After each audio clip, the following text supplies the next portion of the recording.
تو اگر رشیا جو ہے اپنی پاپولیشن کو ویکسین کر رہا ہے اور لوگوں کو کہہ رہا ہے کہ جناب یہ تابکاری ہے، یہ وائرس ہے ہی نہیں، اگر وائرس نہیں ہے تو پھر وہ ویکسین اتنے میسو لیول پہ کیوں پروڈیوس کر رہا ہے؟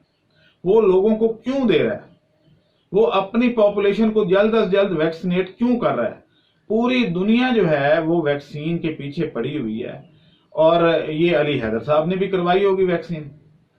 جو لوگ میسج فارورڈ کر رہے ہیں انہوں نے، لیکن لوگوں کو گمراہ کر رہے ہیں کہ ویکسین مت کروائیں، یہ وائرس ہے ہی نہیں. اگر اس ڈسپرین سے یا ایسپرین سے یہ ٹھیک ہو رہا تھا تو اس کی وجہ اور ہے. وجہ یہ ہے کہ وائرس کا کوئی اینٹی بایوٹک سے وہ کل نہیں ہوتا. آپ کو فیور ہوتا ہے ہلکا تو آپ اس ڈسپرین سے اس فیور کو ختم کر سکتے ہیں. آپ کے اندر جو تھکاوٹ ہو رہی تھی، جو آپ کا جسم ٹوٹ رہا تھا، کیونکہ یہ اینالجیسک ہے، اینالجیسک کہتے ہیں جو پین کو ریموو کرتی ہے. تو یہ کیونکہ یہ کریکٹرسٹکس ہوتے ہیں اس ڈسپرین میں اور ایسپرین میں، یہ ایک ہی چیز ہوتی ہے. تو اس طریقے سے وہ آپ کو وقتی طور پہ ٹھیک کر دیتی ہے اور آپ کو وہ درد یا وہ کرب، اس کرب سے نہیں گزرتے، اس لیے ایسپرین دی جاتی ہے، ڈسپرین. تیسری بات یہ ہے کہ آپ نے سنا ہوگا کہ 40 سال کے بعد آپ ڈسپرین کی ایک گولی روزانہ لیں. اس کا فائدہ یہ ہوتا ہے کہ یہ بلڈ کو پتلا کرتی ہے. بلڈ ایج کے ساتھ ساتھ گاڑھا ہو جاتا ہے اور اس کی سرکولیشن جو ہے وہ ہارٹ کو زیادہ زور لگانا پڑتا ہے اور سرکولیشن سلو ہو جاتی ہے.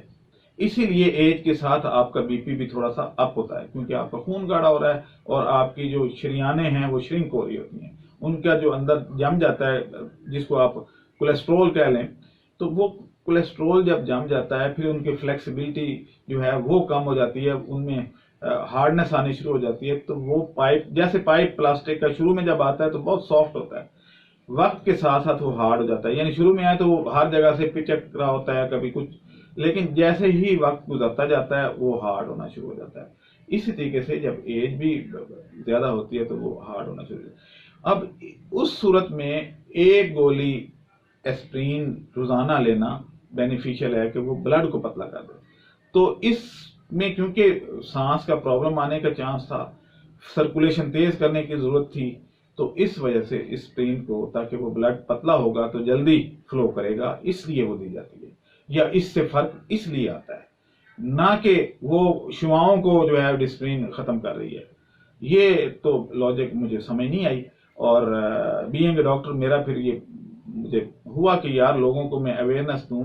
جو لوگ اس طریقے سے کام کر رہے ہیں اور اتنے بڑے چینل پہ آ کے اور اس طرح کی باتیں کرتے ہیں، اور پھر یہ میسج اتنا ہوا، یہ یعنی آگے فارورڈ کیا گیا کہ کوئی بندہ بھی ایسا نہیں ہے جس نے اس کو نہ پڑھا ہو، کیونکہ ہمارے اندر ایک کیوریوسٹی ہوتی ہے. ہم چاہتے ہیں کہ کسی طریقے سے یہ ثابت کر دیں کہ کرونا کچھ نہیں ہے، اور ہم بغیر جو ہے وہ علاج کے ہم ٹھیک ہو جائیں. اب جب تک ہرڈ امیونٹی نہیں بنے گی آپ ٹھیک نہیں ہوں گے، اور وہ آہستہ آہستہ بلڈ ہونی شروع ہوگی. آپ دیکھیں گے کہ جب انڈیا میں کچھ عرصے کے بعد جب کافی اموات ہو جائیں گی، سارا کچھ ہو جائے گا، ہر بندہ انفیکٹ ہو جائے گا، تو اس کے بعد جو پاپولیشن بچے گی وہ کرونا فری ہوگی، ان میں امیونٹی ہوگی، اور وہ قوم جو ہے وہ ہرڈ امیونٹی ڈیولپ کر چکی ہوگی، اور اس وقت کرونا کا افیکٹ اسی طریقے سے ختم ہو جائے گا جس طرح اسپینش فلو اور یہ کیا کہتے ہیں کامن فلو میں آپ خود کر لیتے ہیں اور آپ کے اندر امیونٹی بلڈ ہو جاتی ہے. تعاون کی بیماری جیسے ہوئی تھی تو اس میں سے پاپولیشن نکل آتی ہے. یہ نیچرل ایک پروسیس ہے. تو آج کے لیے بس اتنا ہی آپ کو سمجھانا تھا کہ کوئی بھی بات، سنی سنائی بات آگے فارورڈ نہ کر دیا کریں. یہ میسج بھی آگے فارورڈ کرنا، سنا سنایا میسج، کمپوز کیا ہوا میسج آگے فارورڈ کرنا آدمی کے جھوٹا ہونے کے لیے کافی ہے. خود پہلے تحقیق کر لیا کریں، اگر خود نہیں کر سکتے تو کسی اچھے ڈاکٹر سے یا کسی پڑھے لکھے بندے سے پوچھ لیا کریں. کیونکہ میں ایک سائنٹسٹ ہوں تو میرا یہ فرض بنتا تھا کہ میں لوگوں کو بتاؤں کہ یہ اس طریقے سے ہے، اور جو میں نے 3-4 پوائنٹس آپ کے سامنے رکھے ہیں، اگر یہ غلط ہیں تو مجھے جھوٹا ثابت کریں. اب مجھے اجازت دیں. اللہ حافظ. ہمارے چینل کو سبسکرائب کریں اور ساتھ میں بیل آئیکن کو بھی دبا دیں تاکہ ہماری ہر نئی آنے والی ویڈیو آپ تک بآسانی پہنچ سکے۔